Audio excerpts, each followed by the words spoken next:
They slowed the car the second they noticed the for rent sign had vanished, their headlights washing over to SUVs parked in the driveway, porch lights glowing, curtains drawn tight, clear signs that someone else was already living in my duplex. My mom's lips twitched first, her voice cracking in disbelief as she muttered, "Is that no? That can't be renters." My dad leaned forward over the steering wheel, jaw tight, eyes narrowed, trying to make sense of what he was seeing while I stood calmly on the front lawn, with a warm mug in my hand.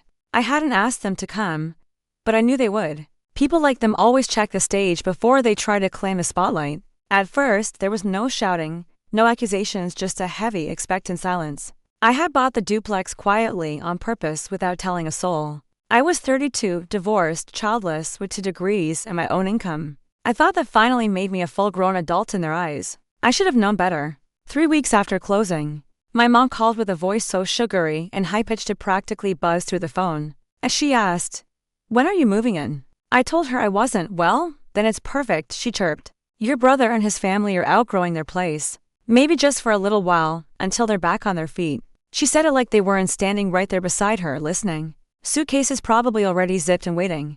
The wild part was she genuinely believed she was helping me. Family helps family, she loved to say. They never asked, not once. They simply assumed, the same way they assumed my old college car belonged to my brother, or my childhood bedroom became his the moment I left for grad school, or that every holiday, every crisis, every guilt-trapped favor would fall on me because that's how it had always been. But this time, I didn't yell. I didn't fight. I didn't give them anything to push against. I just smiled and said, "Let me get the place ready first." They praised me for being generous. I called it strategy.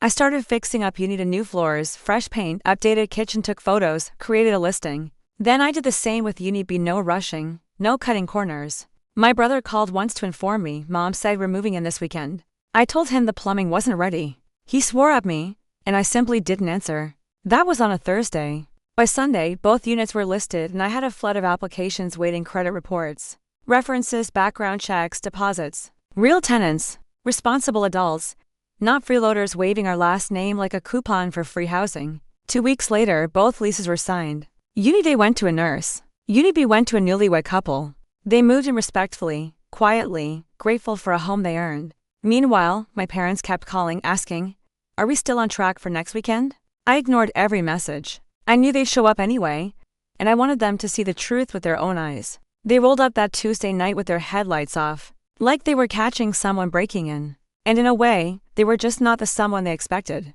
My dad stepped out slowly, confusion all over his face, and asked, "Whose cars are those?" I took a sip of coffee before answering, "Renters." My mom blinked fast. "What do you mean renters?" I told her both units were leased at market rate. My brother wasn't there, but I knew he'd call later to rage on their behalf. He always sent them out first, to do the hard parts. My mom's smile faltered as she whispered, "But we thought this was for us." I nodded once. "You thought wrong." They couldn't process it, because it never occurred to them that I was allowed to say no. They mistook politeness for weakness, silence for surrender.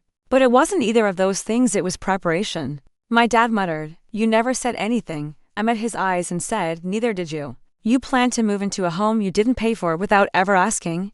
He looked away, guilt finally cracking through. My mom used the word family one more time like she thought it might magically undo everything. "Exactly," I told her. "Which is why I didn't evict you. I just never let you in." That night, my brother left a voicemail telling me I'd screwed over mom and dad and hoped I was proud. I saved it and forwarded it to my lawyer, not because I expected trouble, but because I wasn't playing small anymore.